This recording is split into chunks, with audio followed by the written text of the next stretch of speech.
Hi student, this is the part 9 of solution chapter. In this part, we will discuss about the limitations of Henry's law. In the previous video, I had discussed about the Henry's law. Let us start. ध्यान रहे कि limitations of Henry's law की अगर बात की जाए तो Henry's law is applicable only if the following conditions are satisfied. पहला कंडीशन होना चाहिए the pressure should be low and the temperature should be high. अगर प्रेशर लो नहीं होगा और टेम्परेचर हाई नहीं होगा तो हेनरीज लॉ एप्लीकेबल नहीं होगा. It means the gas should behave like an ideal gas. Ideal gas जैसा बिहेव करना चाहिए, पहली कंडीशन थी. सेकेंड हुआ the gas should not undergo compound formation with the solvent or association or dissociation in the solvent. कहने का मतलब gas कभी भी कंपाउंड के साथ मीन सॉल्वेंट के साथ कंपाउंड फॉर्मेशन नहीं करे. ध्यान रहे gas should not undergo compound formation with the solvent. Solvent के साथ कंपाउंड कभी ना बनाए. इसका मतलब अगर एग्जाम्पल की अगर बात की जाए, सिंपल सी अगर बात की जाए कि the law is not applicable in case of dissolution of ammonia. Ammonia के डिजोल्यूशन में यह लॉ किसमें? In water.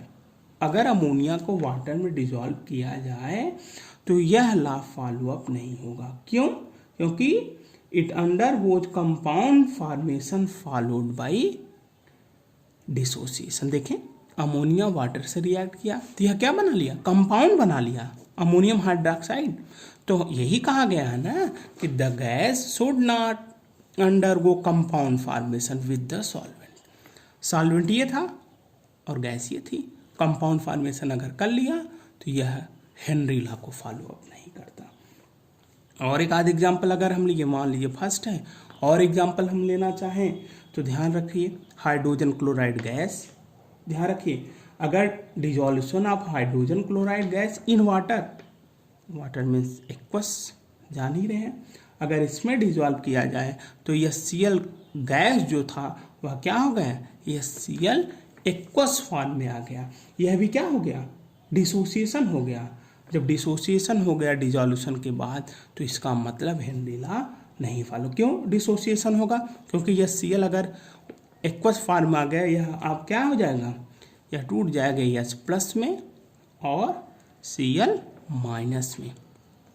It means it is not applicable for the Henry law.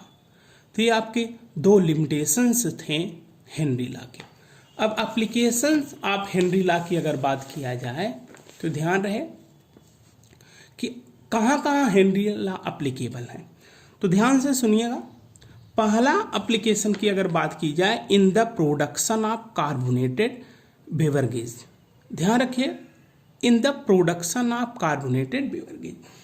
तो जो भी कार्बोनेटेड फॉर्म हो, जैसे अगर हम सिंपल सी बात की जाए कि कोई सॉफ्ट ड्रिंक हो, सोडा वाटर हो, उसमें सॉल्बिलिटी ऑफ कार्बन डाइऑक्साइड. ध्यान रखिए to increase the solubility of carbon dioxide in soft drinks, soda water या बियर हो, शैंपेन्स हो, एक्सेट्रा, किसी की बात अगर की जाए तो bottle are sealed under high pressure.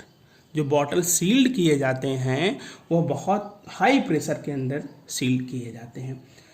और जब bottle when the bottle is open in air the partial pressure of carbon dioxide above the solution decrease. जैसे बॉटल हम बेहतर जानते हैं, कोई मान लीजिए कोल्ड ड्रिंक ही है, उसके बॉटल को जब हम ओपन करते हैं तो पार्शियल प्रेशर कार्बन डाइऑक्साइड का सॉल्यूशन के एबव ऊपर डिक्रीज कर जाता है. जैसे ही डिक्रीज किया सॉल्बिलिटी भी डिक्रीज कर गई.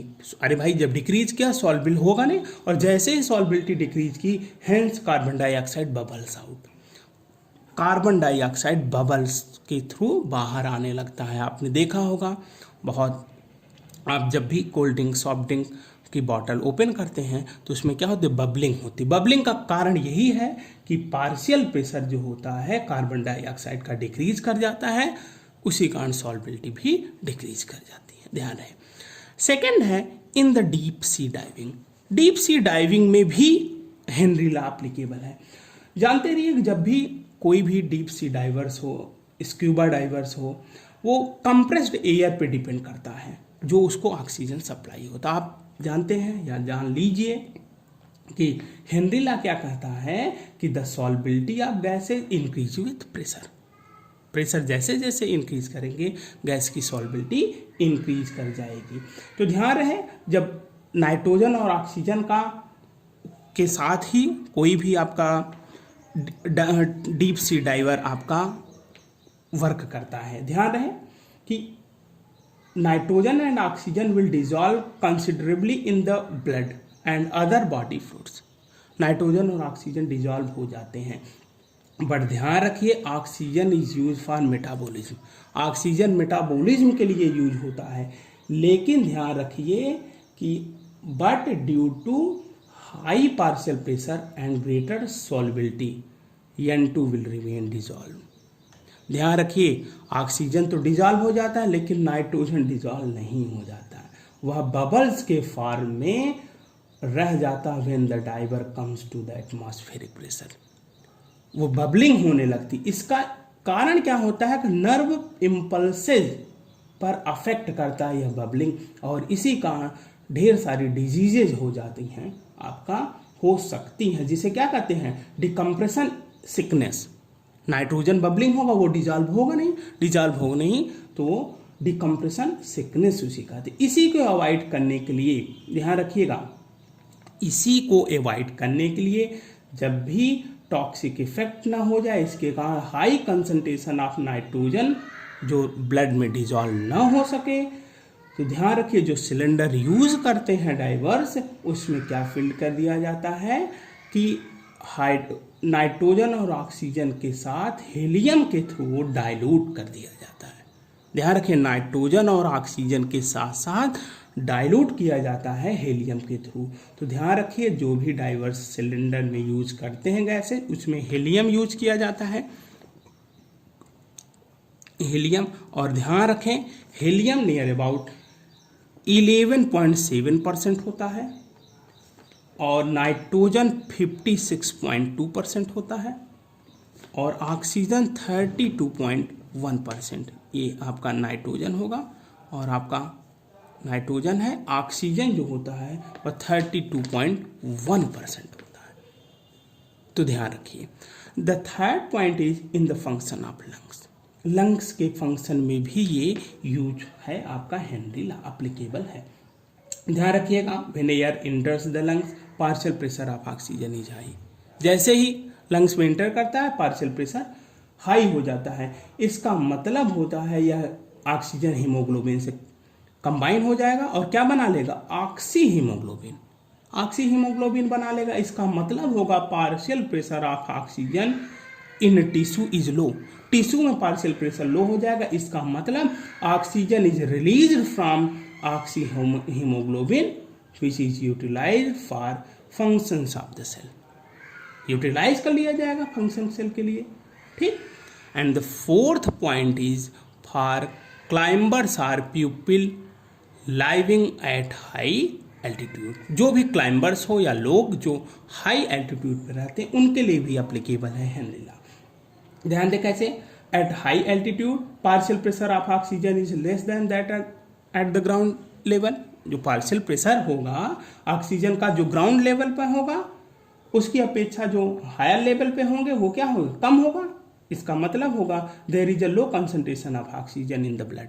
ब्लड में ऑक्सीजन का कंसंट्रेशन क्या हो जाएगा, लो हो जाएगा। And tissues of the people living at high altitudes are climbers. जो भी होंगे प्रेशर जब जैसे ही लो होगा तो इसका मतलब दे फील वीक, कमजोर महसूस करेंगे and are unable to think properly. वो बेहतर सोच नहीं पाएंगे। जब कहने का मतलब जब उनका कंसंट्रेशन क्या होगा ब्लड में ऑक्सीजन का कम हुआ तो वो बहुत वीकनेस हो जाएगी। और इसी डिजीज को क्या कहते हैं? एनॉक्सिया। इसी डिजीज को क्या कहते हैं? एनॉक्सिया। ये तो था आपका application of Henry's law. In this video we had discussed limitations of Henry's law and application of Henry's law. This is all about today's discussion. Thank you.